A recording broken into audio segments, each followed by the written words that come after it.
베드로전서 2장 1절에서 10절 말씀입니다. 제가 가진 성경으로는 신약성경 378페이지에 있습니다. 베드로전서 2장 1절에서 10절까지 말씀입니다. 제가 봉독해 드리겠습니다. 그러므로 모든 악독과 모든 기만과 외식과 시기와 모든 비방하는 말을 버리고 갓난아기들 같이 순전하고 신령한 젖을 사모하라. 이는 그로 말미암아 너희로 구원에 이르도록 자라게 하려 함이라. 너희가 주의 인자하심을 맛보았으면 그리하라. 사람에게는 버림바가 되었으나 하나님께는 택하심을 입은 보배로운 산 돌이신 예수께 나아가 너희도 산 돌같이 신령한 집으로 세워지고 예수 그리스도로 말미암아 하나님이 기쁘게 받으실 신령한 제사를 드릴 거룩한 제사장이 될지니라.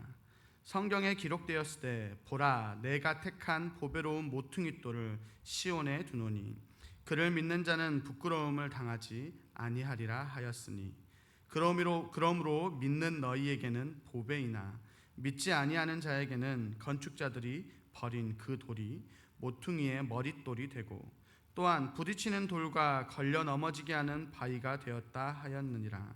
그들이 말씀을 순종하지 아니함으로 넘어지나니 이는 그들을 이렇게 정하신 것이라.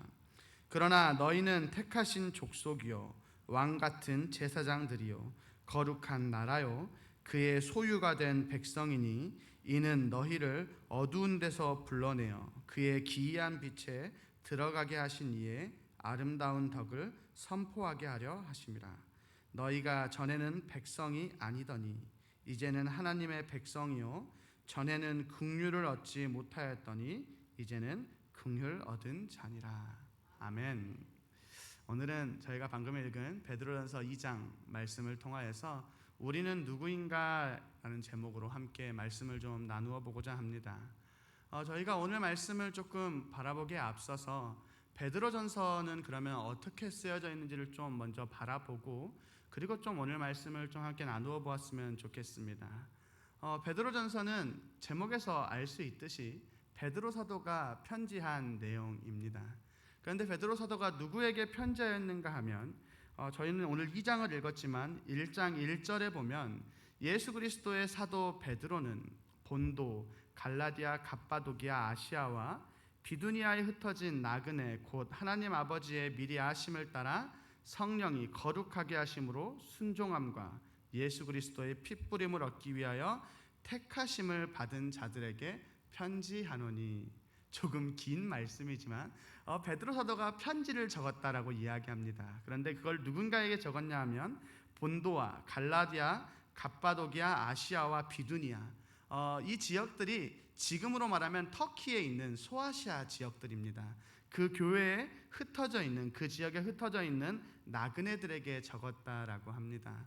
성경에서 혹은 그 시대에 흩어진 나그네라고 하면 일반적으로 보통적으로는 포로기 이후에 흩어져 버린 유대인들을 지칭하는 말이라고 합니다. 그래서 디아스포라라고 이야기하기도 하고 그 포로기 이후에 이스라엘로 돌아오지 못하고 그 흩어진 그 자리에서 정착하며 살아가는 유대인들을 흩어진 나그네라고 표현하지만 오늘 베드로전서의 말씀은 꼭 그 유대인들만을 지칭한 것은 아닌 것으로 보입니다. 왜냐하면 중간중간에 이방인들을 향한 말씀도 있었을 뿐더러 그 나그네의 뒤에 하나님 아버지의 미리 하심을 따라 성령이 거룩해 하게 하심으로 택하심을 받은 자들에게 편지하노니, 그러니까 그 흩어져서 살아가고 있는 수많은 그리스도인, 예수 그리스도를 믿음으로 나아가는 그 그리스도인들을 향하여 편지하고 있다라고 오늘 베드로전서는 기본적으로 이야기합니다. 그리고 추가적으로 저희가 또한 베드로전서에 대해서 알 수 있는 것은 베드로전서가 언제 어디에서 쓰여졌는가에 대한 이야기입니다. 베드로전서는 기본적으로 로마에서 쓰여졌을 것으로 봅니다. 그 이유는 5장에서 베드로전서 5장에 베드로가 바벨론에서 썼다라고 기록하는데 그 바벨론이라고 하는 말이 지금은 이미 베드로의 시대에 바벨론이 없기에 그 바벨론 지역을 이야기하는 것이 아니라 당시 세상의 중심에 바벨론의 그 제국이 있었던 것처럼 베드로 당시의 세상의 중심인 로마, 그 로마에서 베드로가 그 편지를 썼을 것으로 봅니다. 그리고 베드로가 만약에 로마에서 편지를 썼다라고 한다면 베드로의 마지막 사역지, 약 63년에서 64년 사이에 베드로가 그 로마에 있었는데 그 로마에서 그 시기에 편지를 썼을 것으로 봅니다. 이것이 왜 중요하고 이것을 잠깐 제가 이야기하고 넘어가고자 하냐면 64년에 로마에서 아주 중요한 일이 있었기 때문에 그렇습니다. 64년에 로마의 황제는 네로입니다. 그리고 네로가 황제로 있었을 때 로마에는 큰 화재, 불이 나게 됩니다. 그 불이 얼마나 컸었는가 하면 로마의 지역을 14개의 구, 14개의 지역으로 놔두는데 4개의 지역을 제외한 10개의 지역이 거의 다 불에 탔고 정말 수많은 사람들이 죽음을 당하게 되는 그러한 사건이 로마에서 일어나게 됩니다. 그런데 그 화재가 있었던 이후에 한 가지 소문이 돌게 되는데 네로라고 하는 황제가 어떤 예술성에 미쳐서 일부러 불을 냈더라. 그래서 네로가 그 로마를 다 불태워버리고 거기에 자신의 예술성으로 건물을 지어 올리기 위해서 다 불태웠더라라는 소문이 돌기 시작합니다. 실제로 그 소문이 꼭 마치 진짜인 것처럼 퍼지고 역사 속에서도 마치 진짜인 것처럼 등장하기도 하지만 그것은 역사 속에서 평가하기로는 그냥 아무 상관이 없었던 그냥 하나의 소문같이 그 불이 너무나도 크게 났고 많은 사람이 죽어갔고 민심이 흉흉해지니까 그 안에서 여러 가지 이유를 찾기 위해 그런 소문이 돌았던 것입니다. 그런데 네로가 이 소문을 잡기 위해서 여러 가지 시도를 해봤지만 잡히지 않으니까 결국 네로의 선택은 그 어떤 희생양을 삼을 사람들이 필요했던 겁니다. 그리고 그 희생양으로 선택되어진 사람들이 바로 그리스도인들입니다. 그래서 네로는 그 그리스도인들이 로마에 불을 질렀다라고 이야기하고 수많은 그리스도인들을 잡아다가 여러 가지 방법으로 처형하게 됩니다. 동물들을 풀어놓고 사자와 싸우게 해서 죽게 한다거나 십자가의 못을 박는다거나 아니면 화형을 불에 태워서 죽인다거나 여러 가지 사람들 앞에 그 민심을 잠재우기 위한 희생양으로 그리스도인들을 그렇게 만들게 됩니다. 그런데 그 사건이 언제 일어나는가 하면 이 베드로전서가 쓰여질 것으로 생각되어지는 64년에 이 상황이 벌어집니다. 즉 베드로 사도가 지금 베드로전서를 통하여서 편지하고 있는데 흩어진 그리스도인들을 격려하고 그들에게 우리가 그리스도인으로 하나님의 자녀와 백성으로 살아갈 것을 권면하는 이 편지는 이러한 시대에 그렇게 어려움을 겪고 있는 그리스도인들에게 주어졌다라고 하는 것입니다. 이 당시에 그리스도인들의 삶은 편하지 않았습니다. 다른 사람들의 시선을 피해야 했고 예수님을 믿는다라는 고백만으로 끔찍한 죽임을 당해야 되는 상황, 사람들의 박해와 갖은 비난과 그냥 그리스도인이라는 것만으로도 그 삶을 살아가는 것이 어려운 시대를 살아가는, 마치 지금 우리의 시대를 살아갈 때 우리가 신앙생활을 해나가는 것이 쉽지 않은 것처럼 우리의 삶의 현장에서, 회사에서, 가정에서 우리가 신앙생활을 유지하는 것이 쉽지 않은 것과 같이 그러한 시대 가운데 베드로 사도는 그리스도인들을 향하여 권면하고 편지하고 있다라고 하는 것입니다. 오늘 우리가 그러한 것을 생각한다라고 한다면 그 시대 당시에 그러한 어려운 상황 가운데 베드로가 그렇게 편지하며 서로를 권면하고 위로하였던 것처럼 오늘을 살아가는 우리의 마음 가운데에도 조금의 위로가, 그리고 그 안에서 조금 더 믿음으로 나아가는 시간들이 되었으면 좋겠습니다. 오늘 말씀을 시작하면서 베드로 사도는 오늘 말씀에 그러므로라고 시작합니다. 2장 1절 말씀에 그러므로라고 시작하는 것은 이 2장이 1절 말씀에 1장에 이어지는 말씀인 겁니다. 즉 1장의 결론, 1장에서 말했던 그 모든 것을 결론 짓고 그러므로라고 2장을 시작하게 되는데, 특별히 저희가 21장 23절에서 25절 말씀을 보면 너희가 거듭난 것은 썩어질 씨로 된 것이 아니요 썩지 아니할 씨로 된 것이니 살아있고 항상 있는 하나님의 말씀으로 되었느니라. 그러므로 모든 육체는 풀과 같고 그 모든 영광은 풀의 꽃과 같으니 풀은 마르고 꽃은 떨어지되 오직 주의 말씀은 세세토록 있도다 하였으니 너희에게 전한 복음이 곧 이 말씀이니라. 아멘. 베드로 사도가 편지하는데, 그래서 2장 말씀은 그러므로라고 시작하는데 1장의 말씀을 정리해 보면 결국 그 하나님의 말씀, 영원한 하나님의 말씀, 풀은 시들고 꽃은 지지만 그러한 것과는 다르게 영원히 지지 않는 그 하나님의 말씀 가운데 거듭난 그리스도인들, 그리고 그 그리스도인들이 이 세상에서 어떻게 살아가야 하는가를 오늘 말씀에서 이야기하고 있다라고 하는 것입니다. 그러면서 오늘 우리 그리스도인들이 누구인가, 어떠한 존재들인가, 우리라고 불리는 그리스도인 공동체는 누구, 어떤 존재들로 이 세상을 살아가야 하는가를 여러 비유를 통해 설명합니다. 먼저 2절에서 말하는 것처럼 베드로 사도는 먼저 우리를 갓난아기라고 표현한다라고 하는 것입니다.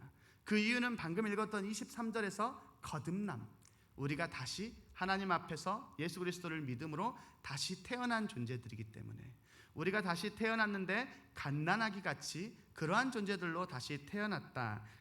그래서 갓난아기로 비유한다라고 하는 것입니다. 그리고 그러한 우리는 어떻게 자라야 하는가에 대해서 이야기하기에 앞서 먼저 1절에서 말하는 것처럼 모든 악독과 모든 기만과 외식과 시기와 모든 비방하는 말을 버리고라고 이야기하고 있습니다. 모든 악독, 단순하게 나쁜 마음만을 이야기하는 것이 아니라 그 마음 가운데 나오는 모든 행동, 우리의 몸에서, 우리의 삶에서, 우리의 행동에서 나오는 그 모든 악독한 행위들, 악한 모습들, 그리고 모든 기만과 외식과 시기, 기만하는 것, 속여서 빼앗는 것, 외식하는 것, 남들 앞에서 남들을 속이고 그저 교만한 자리에 앉고자 하는 우리의 그러한 교만과 마음, 시기하는 것, 빼앗고자 하는 마음, 단순하게 남을 부러워하는 것에서 끝나는 것이 아니라 그 사람을 시기하고 질투하고 빼앗고자 하는 마음, 마치 가인이 그 아벨을 바라보며 왜 나는이라고 하며 아벨에게 행하였던 범죄와 같이 요셉의 형제들이 요셉의 그 삶을 보며 부러워하며 그것을 부러워하는 것에서 멈추지 않고 걸어오는 요셉을 보고 요셉의 옷을 빼앗고 찢고 그 동생을 죽이고자 했던 그들의 마음과 같이 그러한 시기하는 마음들, 그리고 모든 비방하는 말,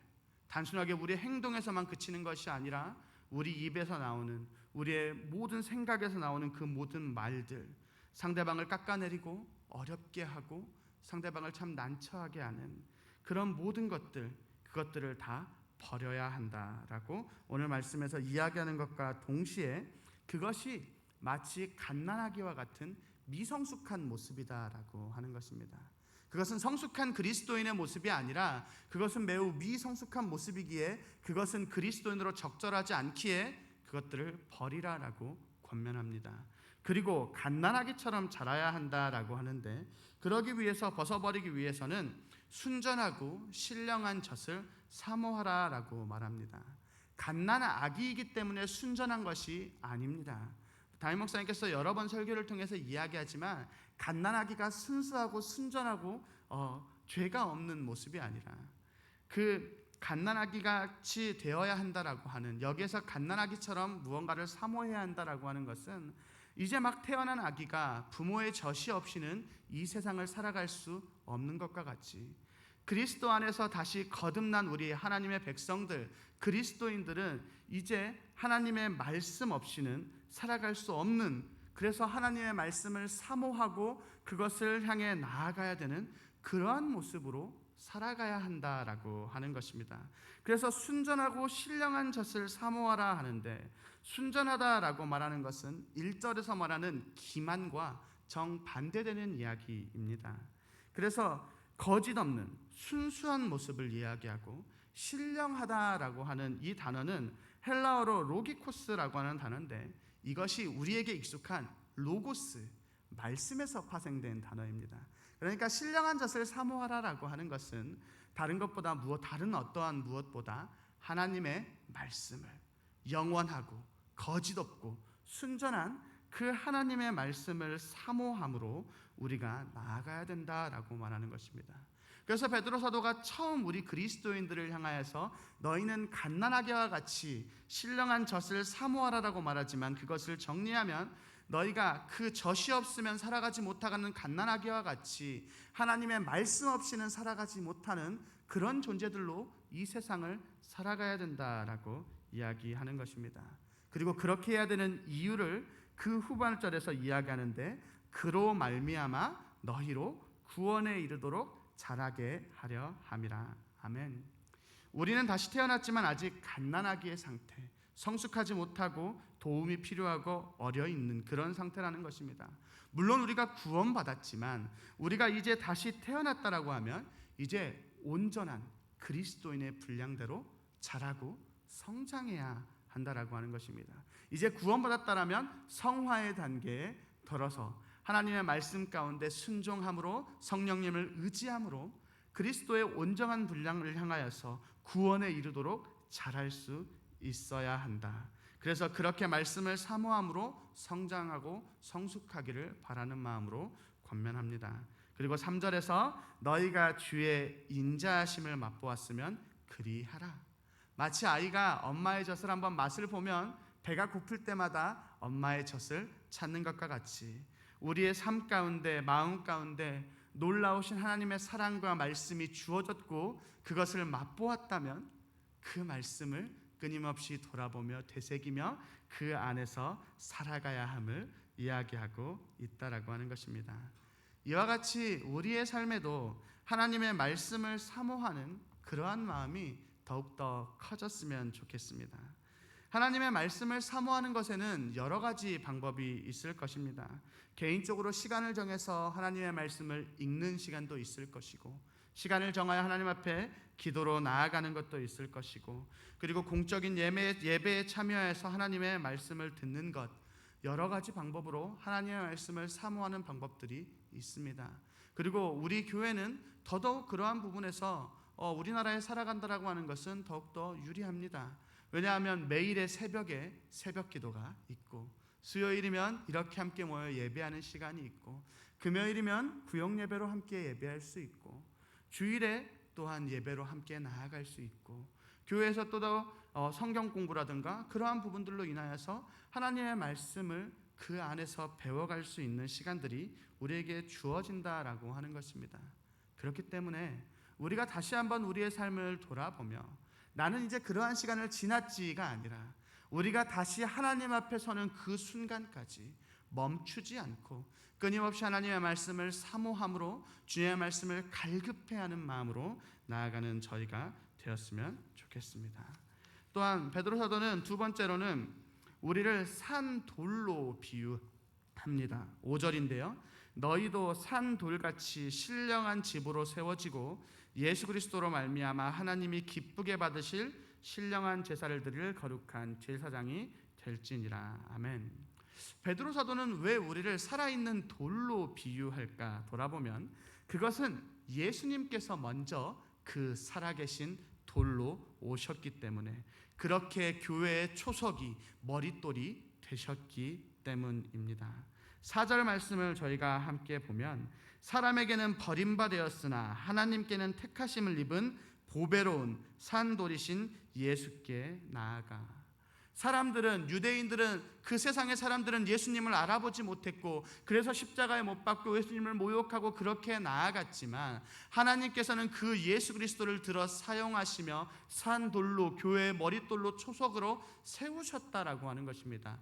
예수님께서 먼저 그 살아있는 돌이 되셨고 그 교회의 초석이 되셨으니 이제 베드로 사도는 우리를 향하여서 권면하기를 너희도 예수 그리스도 안에서 연합함으로, 다른 것으로 연합하는 것이 아니라, 다른 것으로 우리가 되는 것이 아니라 예수님 안에서, 예수 그리스도 안에서 연합함으로 산 돌이 되어 그 교회를 세워가라라고 권면하고 있는 것입니다. 이것은 매우 중요하고 우리의 삶 가운데 예수 그리스도를 따라가는 삶을 거듭난 우리 그리스도인이라고 한다면 예수님이 가셨던 그 길과 같이 우리도 그렇게 예수님처럼 살아가야 함을 베드로 사도는 이야기하고 있는 것입니다. 또한 이어서 제사장으로 함께 또 비유합니다. 5절 후반절을 보면, 다시 한번 돌아보면 신령한 제사를 드릴 거룩한 제사장이 될지니라. 또한 9절에 보면 그러나 너희는 택하신 족속이요 왕 같은 제사장들이요. 베드로는 이제 우리를 그 거룩한 제사장, 하나님 앞에 나아가야 될 제사장으로 비유합니다. 유대인들 가운데 그리고 구약의 시대에 제사장들이 가진 특권은 크게 두 가지입니다. 여러 가지 권한이 있었지만 꼭 제사장에게만 주어져 있는 큰 두 가지를 꼽는다라고 한다면, 첫째는 하나님 앞에 나아갈 수 있는 권한, 그리고 하나님 앞에 제사를 드릴 수 있는 것. 그것은 제사장들에게 주어진 특권이고 하나님께서 제사장들의 가문에 허락하신 일입니다. 그렇기 때문에 구약 시대에 하나님 앞에 나아갈 수 있는 것은 대제사장에게만 주어졌던 일이고, 백성들이 그 모든 제물들을 가지고 온다 할지라도 스스로 제사할 수 있는 것이 아니라 하나님께서 택하신 그 제사장들을 통하여 하나님 앞에 그 향기로운 예물이 제사가 드려졌다라고 하는 것입니다. 그런데 이제 베드로 사도는 우리에게 그 거룩한 제사장이, 우리 그리스도인들이 그러한 제사장의 삶을 살아가야 된다라고 이야기하는 것입니다. 이것은 무엇을 이야기하는가 하면 십자가에서 완전한 제사를 드리신 예수님, 완전한 제물로 그 십자가에서 그 모든 것을 이루신 예수님 안에서 연합된 우리 그리스도인들은 하나님 앞에 나아갈 수 있는 특권, 제사장들에게만 주어졌던 그것이 우리에게 주어졌으며, 이제 그 예수 그리스도 안에서 우리의 모든 죄악을 해결받고 구원받고 거듭난 그리스도인이라고 한다면, 이제 우리는 하나님 앞에 나아갈 수 있고 하나님 앞에 예배로 나아갈 수 있는 그러한 그리스도인들, 거듭난 사람들이라는 것을 기억하라라고 이야기하는 것입니다. 그리고 그 거룩한 제사장으로 살아나가기를 하나님이 기쁘시게 받으실 신령한 제사를 드리라라고 이야기합니다. 우리가 주목해야 할 것은 다른 것이 아니라 하나님이 기쁘시게 받으실 제사입니다. 우리가 때로는 세상을 살아가다 보고 우리의 신앙생활 가운데 있다 보면 하나님께서 무엇을 기뻐하실까가 아니라 내가 생각했을 때 때로는 좋은 것을 향해 나아갑니다. 그래서 내가 생각하기에 좋은 것이기에 당연히 하나님께서도 기뻐하실 거야 라고 생각하며 그냥 우리의 마음대로 나아갈 때가 있습니다. 그런데 우리가 반드시 기억하여야 할 것은, 우리가 생각해야 될 기준점, 우리가 생각해야 될 기준은 내 기준이 아니라 하나님 앞에 기준을 두어야 한다는 것입니다. 내 기쁨보다는 하나님의 기쁨의 그 중점과 방점을 두어야 한다라고 하는 것입니다. 그렇게 우리가 예배로 나아갈 때, 우리의 모든 삶이 예배로 나아가는 그 모든 순간 가운데 우리의 기준은 하나님이 기뻐하실까에 그 기준을 두고 살아가야 합니다. 그래서 거듭난 우리 그리스도인들, 베드로 사도가 권면하는 그 삶 가운데 우리는 다른 것을 바라보기보다는, 우리가 하나님 앞에 예배로 나아가는 그 모든 순간 가운데 내가 보기에 혹은 세상이 보기에 아름다운 것이 아니라 하나님이 받으시기에 기뻐하실 그러한 제사로 나아가는 우리가 되기를 베드로 사도는 권면하고 있는 것입니다. 그리고 또 마지막으로는 하나님의 백성이다라고 이야기합니다. 9절 말씀에 그의 소유된 백성이니, 9절 전체를 읽어들어도 그러나 너희는 택하신 족속이요 왕같은 제사장들이요 거룩한 나라요 그의 소유가 된 백성이니, 우리가 그런 존귀한 존재로 하나님의 사랑을 받는다라고 하는 것입니다. 이것이 얼마나 큰 사랑인지 특권인지 우리는 오늘 말씀을 통해 꼭 반드시 돌아보았으면 좋겠습니다. 하나님께서 우리를 사셨다라고 하는 의미, 우리를 소유하신다라는 이 말씀은 출애굽기 19장 말씀을 인용하여서 주어지는 것입니다. 그 출애굽한 이스라엘 백성들을 향하여서 하나님께서 너희가 내 말씀을 지키면 내가 너희의 하나님이 되겠다라고 약속하셨던 것처럼, 내가 너희의 여호와, 내가 너희를 보호하겠다라고 약속하셨던 것처럼, 우리 그리스도인들을 하나님께서 우리의 나라 삼으시고 우리의 주인 되시고 우리를 보호하시겠다라는 약속의 말씀이다라고 하는 것입니다. 그리고 더 나아가서는 하나님께서 우리를 사셨다라는 그 의미, 우리를 어떻게 사셨는가 하면 예수 그리스도의 피값으로, 하나님께서 우리를 사실 때 그 가치를 매기실 때 그냥 그 조그만 가치를 매기시는 것이 아니라 자신의 하나뿐인 독생자의 피의 값으로 우리를 사셨다라고 하는 것입니다. 하나님께서 우리의 주인 되신다라는 의미는 단순하게 우리를 다스리신다 그것이 아니라 그 앞서서 우리를 죄로부터 사셨는데 그 값을 예수 그리스도의 피로 지불하셨음을, 하나님께서 우리를 그만큼 사랑하시고 그만큼 보호하시고 우리를 사랑하신다라고 이야기하심을 우리는 돌아보며 그 하나님의 약속 앞에, 사랑 앞에 감사함으로 나아가는 시간들이 되었으면 좋겠습니다.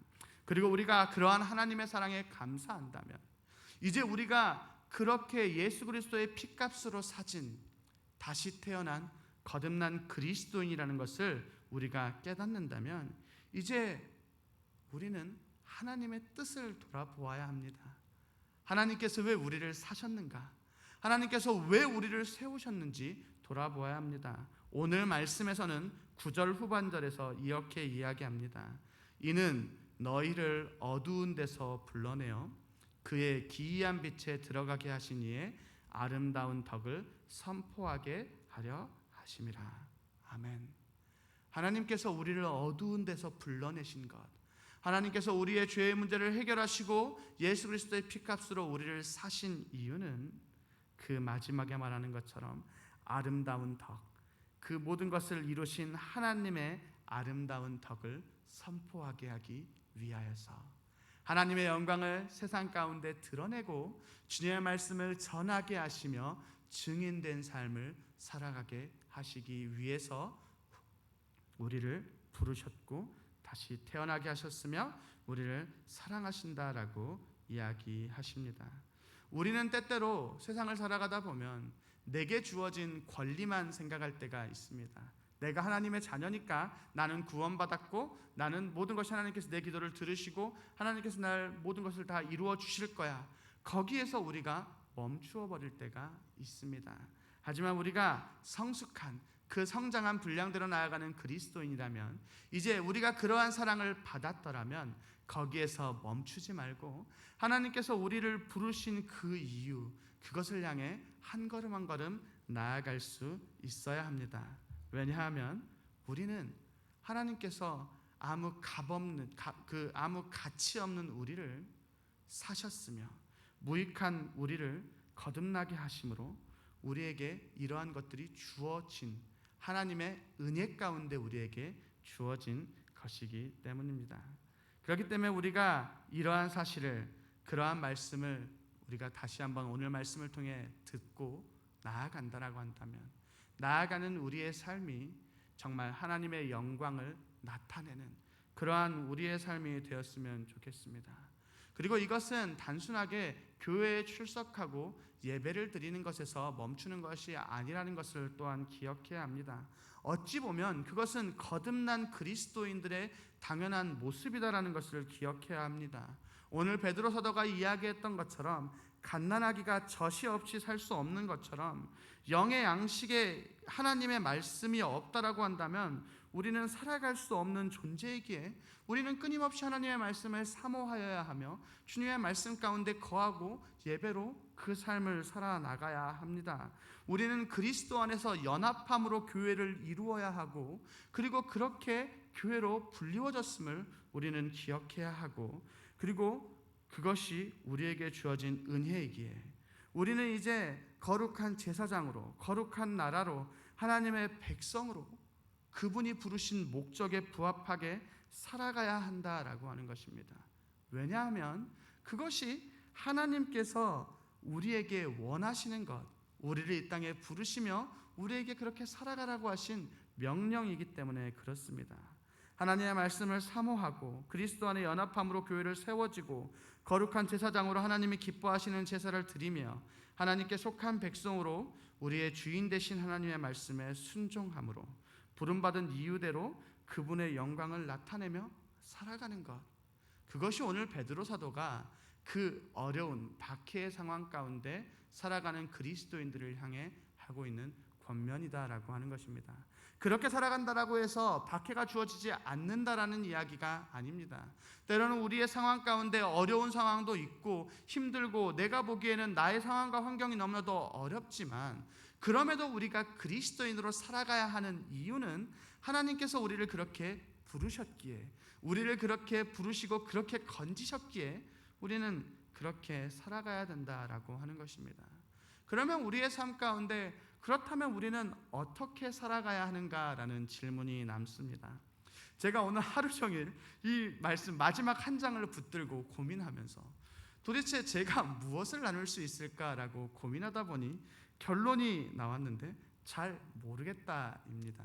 제가 사실 중고등부 아이들과 청년들과 예배할 때 제일 자주 하는 말입니다.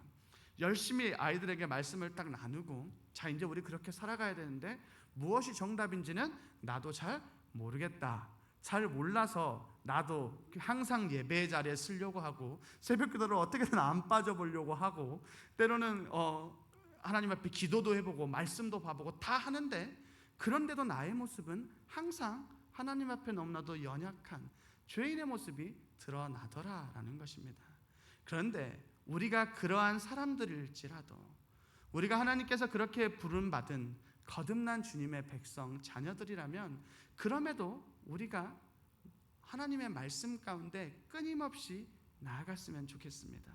그 신령한 젖을 사모해야 되는 그 어린아이와 같이 끊임없이 말씀을 사모함으로 나의 힘으로 나아가기보다는 우리와 함께 하시는 성령님을 의지함으로 나아가는 그런 우리 모두가 되었으면 좋겠습니다. 오늘 베드로전서의 말씀은 그렇게 주어집니다. 서론에서 나누었던 것처럼 이 말씀은 고난의 시기에 그리스도인들에게 주어진 격려의 말씀이자 은혜의 말씀입니다. 때로는 지금의 시대가 너무나도 우리의 신앙생활하기 어려운 시대라고 이야기합니다. 더 이상 교회를 다니는 것이 예전처럼 착하다라고 이야기 듣는 시대가 아니고, 때로는 교회가 어떤 비난의 중심에 서 있기도 한 그러한 시대입니다.